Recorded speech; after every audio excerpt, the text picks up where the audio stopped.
Alright, what's up mga kawasak? For today's video ay wala muna tayong biyahe-biyahe, no? Nais ko lang kayong paliwanagan about sa Lalabog, no? Baka naman ibas nyo, okay, bago-bago ko sa Lalabog, ang dami-dami kong sinasabi tungkol dito. So, based on my own experience, may nagtatanong kung okay daw ba ang kitaan kay Lalabog. So, siguro sasabihin nyo hindi okay kasi wala akong ginawa kundi manghingi ng tip, ano? Uy, ganda naman yung sniper, oh. Big bike concept, oh. Wow. Soon pag nagka-sniper tayo, no, paganyan din natin.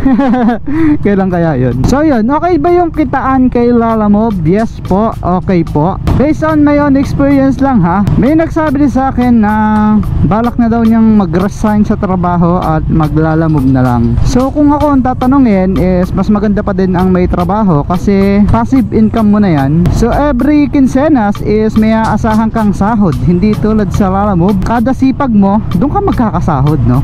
Pag patamad-tamad ka is baliwala din. So yun, for me, kung sumasahod ka naman ng minimum sa kumpanya is pwede ka maglalamove. Mas malaki ang kikitain mo sa Lalamove kesa magkumpanya ka ha.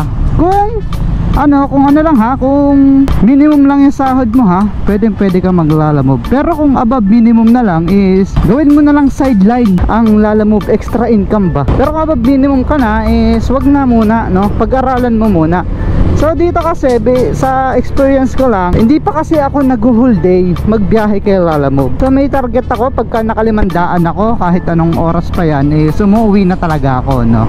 Kumbaga sa akin is 2 weeks pa lang naman akong bumibiyahe, paputol-putol pa yun, no? Kapag ka umuulan, di talaga ako lumalabas para bumiyahe kasi ang dami lang baha na madadaanan ko.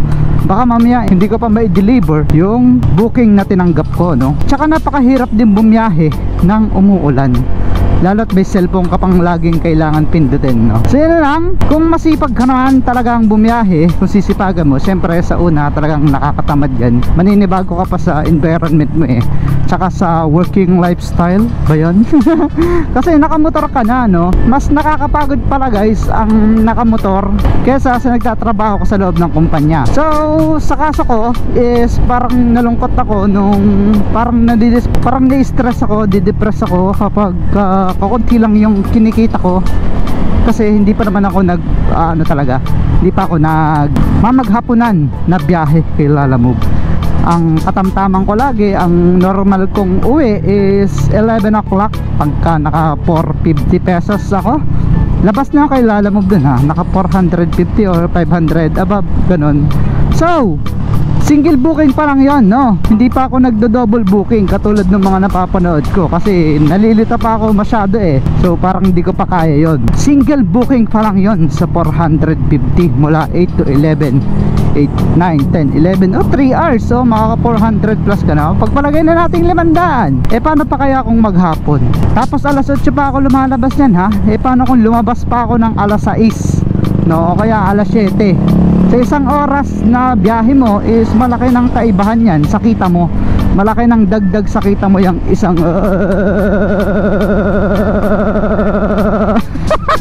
putang inang ano yun. Parang warning device na puro hamsa. So ulit ko, no, sa sipagan lang kapag nasa Lalamove ka na. So sa una nakakapagod, lalo na ng first day ko. 2 hours pa lang ako bumibiyahe, parang ang gusto na ng katawan ko ay humiga. Ganun nakakapagod mag-drive ng motorsiklo. Ako naman, hindi naman ako sanay mag long ride, no. Pagka biyahe ko naman ay rektahan, kunyari papuntang Quezon mula Laguna is kayang-kaya ko yan, easy. Kaso nga lang, hindi ko na kayang bumalik agad. Yung back and forth, napapahinga ka lang din ng kalahating oras, tapos babalik na ulit is hindi ko kaya. Kaya na first day nahirapan ako, nagpauli-uli ako kasi normally kapag ka straight naman na biyahe, hindi naman yan talaga nakakapagod ng ganun hindi tulad nung kapag nagdi-deliver ka, mag-pick up ka dito, da-drop off mo doon, mag-aantay ka, tatawagan mo yung customer, tapos pipick up ka ulit, tapos mag-drop off ka ulit, paikot-ikot ka, hahanap ka pa ng mga bahay kapag ka hindi mo makita.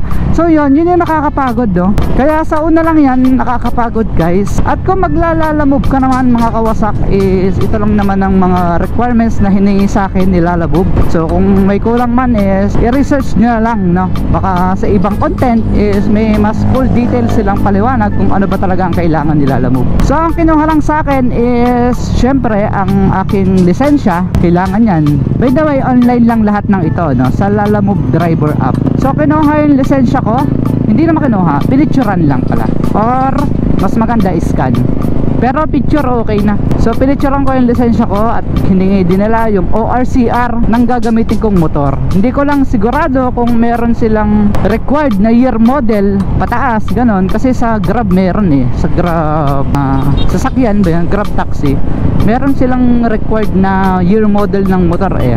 Kailangan ata is medyo bago-bago pa. So yan, after na no ORCR, hindi ko din sigurado kung kailangan na talaga ng may plaka. Kung kailangan man eh, tapos wala ka pang plaka pero may ORCR ka na, is magpagawa ka na lang ng temporary plate. Madami namang napapagawan yan sa labas. And then ano pa nga ba, picture ng motor, tsaka kulay din ata, oo.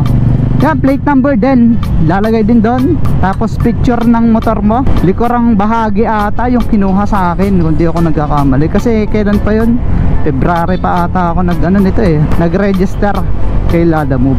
Tapos sa lisensya nga pala is, kung nangangamba kayo na non-pro pa ang lisensya nyo, is okay lang po kay Lalamove ang non-pro. Kasi ako non-pro pa lang din, pero tinanggap niya yung lisensya ko, na-activate yung account ko. So ibig sabihin all goods kahit non-pro ka pa. So yun, sa kitaan naman maghapon is hindi ko pa nasusubukan guys, pero siguro sa mga susunod nating biyahe isusubukan ko na yung maghapon, kasi ang hirap din naman na ang income ko is pakonti-konti lang. Half day na nga ako magbiyahe is palima-limang daan lang na ganun, is hindi pa everyday. So ngayon, magta-try na ako ng everyday na biyahe. Araw-araw na akong bibiyahe ng Lalamove. Tapos 8 to 5 ang aking oras. Parang papasok ka lang din sa company, no? Hindi ko alam kung masusurvive ko ba. Siguro man kaya ko, kasi ang dami ang nagpo-full time ng Lalamove na mula umaga hanggang gabi pa sila bumibiyahe. Ano pa ako, 'di ba? Bata-bata pa naman ako. May mga matatanda pa nga ako nakakausap na naglalalamove kapag napapatambay ako sa mga nag-aabang ng booking, mga 40 plus na, o 'di ba? Ang aga-aga nila bumibiyahe, alas 7, alas 6, ganun, umaalis na sila ng bahay nila, tapos umuwi sila mga alas 5, alas 6. Minsan naman may rektahan na pwede din pala yun, tinuro sa akin. Rektahan, kunyari nandito ka, nasa Laguna ka, bibiyahe ka ng papuntang Manila, back and forth lang, papunta doon, dalawa yung kukunin mo. So mag-aantay kang kasabay, kunyari Laguna to Valenzuela. So yan, pipick up ka ng isa, tapos mag-aabang ka pa ng isa ulit na papuntang Valenzuela, para hindi naman lugi. Siguro ang fare na nasa 200 plus ang isa, o bali dalawa nasa 400 pagpalagay na. Pabalik pa, pagpabalik magsabay ka ulit ng dalawa, bali 800. Paano kung may pasundot-sundot ka pa, no? Siguro naman sa 4 na oras is nakabalik ka na ulit ng Laguna, o diba? Di makakapag makakapag-booking ka pa ng pakonti-konti, paikot-ikot ng Laguna. So yun, kung gusto nyong ipagpalit ang inyong trabaho sa Lalamove is wala namang problema. May nag-comment pa din sa akin kung hiring ba sa Lalamove. Is always hiring po, at kailangan nila lang mag-register through online. Tapos about pala sa Lalamove bag, ito ay kinuha ko sa office ng Lalamove sa may Muntinlupa, at doon nyo lang talaga makukuha. Hindi, meron naman dyang mga ibang offices, lang, buksan nyo lang sa Lalamove app, makikita nyo naman doon sa Lalakit, no?